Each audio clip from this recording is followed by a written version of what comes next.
আসসালামু আলাইকুম বন্ধুরা, আশা করি সবাই ভালো আছেন।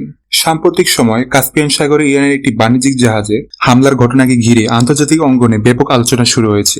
বিভিন্ন প্রতিবেদনে বলা হয় গতকাল ভোরের দিকে হামলার ঘটনা ঘটে। এই অভিযানের দায় ইউক্রেন নিজে স্বীকার করেছে। ইউক্রেনের প্রেসিডেন্ট ভ্লাদিমির জেলেনস্কি দাবি করেছেন কাস্পিয়ান সাগরে তাদের বাহিনী দূরপাল্লার একটি সফল অভিযান পরিচালনা করে। ইউক্রেনের ভাষ্য অনুযায়ী যে জাহাজটি লক্ষ্যবস্তু ছিল সেটি ইরান থেকে রাশিয়ায় সামরিক সরঞ্জাম, বিশেষ করে ড্রোন ও ক্ষেপণাস্ত্র পরিবহনের কাজে ব্যবহৃত হচ্ছিল। তাদের দাবি রাশিয়া ইরানের সামরিক সরবরাহ ব্যবস্থায় বিঘ্ন ঘটানোর উদ্দেশ্যে এই অভিযান চালানো হয়। অন্যদিকে ইরানি সূত্র জানায় হামলাটি কাস্পিয়ান সাগরে রাশিয়ার আস্ত্রাখান অঞ্চলের একটি বন্দর সংলগ্ন এলাকায় সংঘটিত হয়। এই ঘটনায় ইরানের একজন নাবিক নিহত হয় এবং কয়েকজন আহত হয়। ঘটনার পর ইরান এটিকে আন্তর্জাতিক আইনের সুস্পষ্ট লঙ্ঘন হিসেবে উল্লেখ করে।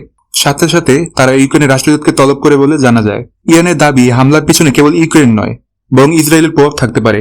তেহরানের মতে এই ঘটনার মাধ্যমে বৃহত্তর আন্তর্জাতিক সমীকরণ তৈরি করার চেষ্টা করা হচ্ছে, যাতে ভবিষ্যতে সংঘাত আরো বিস্তৃত আকার ধারণ করে ইউরোপ পর্যন্ত পৌঁছে যায়। এখন সবচেয়ে বড় প্রশ্ন হচ্ছে কিভাবে এই সংঘাত ইউরোপ পর্যন্ত পৌঁছাতে পারে। অনেকের মতে এই ঘটনার মাধ্যমে ইউরোপীয় দেশগুলোর সামনে ইরানকে একটি হুমকি হিসেবে দেখানো হবে।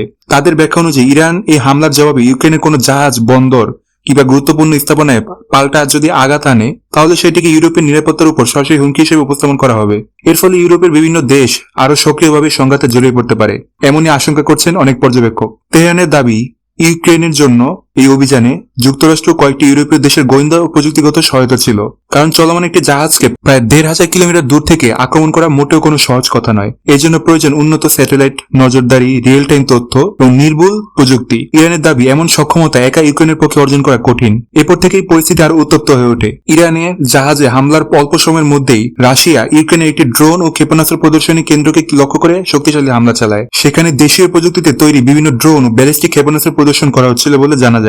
আন্তর্জাতিক কয়েকটি প্রতিবেদন অনুযায়ী এই হামলা অন্তত ১০ জন নিহত হয় এবং প্রায় ১০০ জন আহত হয়। আহতদের অনেক অবস্থা আশঙ্কাজনকভাবে গুরুতর। ঘটনাস্থলটি কিয়েভ শহর থেকে প্রায় ২০ থেকে ৩০ কিলোমিটার দূরে বুচা জেলার একটি উন্মুক্ত প্রশিক্ষণ এলাকায় অবস্থিত, যেখানে প্রদর্শনীর আয়োজন করা হচ্ছিল। অনেকের ধারণা এই হামলাটি ইরানের আইআরজিসি রাশিয়ায় প্রবেশ করে সেখান থেকে চালিয়েছে। হামলার পর ইউক্রেনের প্রেসিডেন্ট ভলোদিমির জেলেনস্কি ঘটনাটিকে বড় ধরনের ভুল বলে উল্লেখ করেন। তিনি বলেন, চলমান যুদ্ধের মধ্যে জনবসতির কাছাকাছি এত বড় সামরিক প্রদর্শনীর আয়োজন করা উচিত ছিল না। ইউক্রেনের প্রসিকিউটর জেনারেলের কার্যালয় জানিয়েছে, প্রয়োজনীয় প্রশাসনিক অনুমোদন ছাড়াই এই অনুষ্ঠান আয়োজন করা হয়েছিল। এছাড়া ঘটনাস্থলের কাছাকাছি একটি আশ্রয়কেন্দ্র ছিল, কিন্তু মিসাইলের ক্ষমতা এতটাই বেশি যে তার তীব্রতা সামাল দেওয়ার মতো সক্ষমতা ছিল না সেই আশ্রয় কেন্দ্রের। ফলে হতাহতের সংখ্যা বহুগুণে বেড়ে যায়। ইরানের বিরুদ্ধে দীর্ঘদিন ধরে অভিযোগ রয়েছে যে দেশটি রাশিয়াকে ড্রোন ও ব্যালিস্টিক ক্ষেপণাস্ত্র সরবরাহ করে আসছে, যদিও তেহরান বরাবরই এসব অভিযোগ অস্বীকার করেছে। অর্থাৎ বলা যাচ্ছে এখানে ইরান সরাসরি হামলা না করে রাশিয়ার মাধ্যমে সে তার প্রতিশোধ গ্রহণ করেছে। আজকের ভিডিও এই পর্যন্তই। আবার নতুন কোনো বিষয় নিয়ে আবার আপনাদের সামনে আসবো। ভিডিওটি ভালো লাগলে লাইক দিন, মতামত কমেন্টে জানান এবং নতুন নতুন এরকম খবর পেতে আমাদের চ্যানেলটি সাবস্ক্রাইব করুন এবং পাশে থাকা বেল আইকনটি অন করে রাখুন। আজকের মতো এখানেই বিদায়। সবাই ভালো থাকুন, সুস্থ থাকুন। আল্লাহ হাফেজ।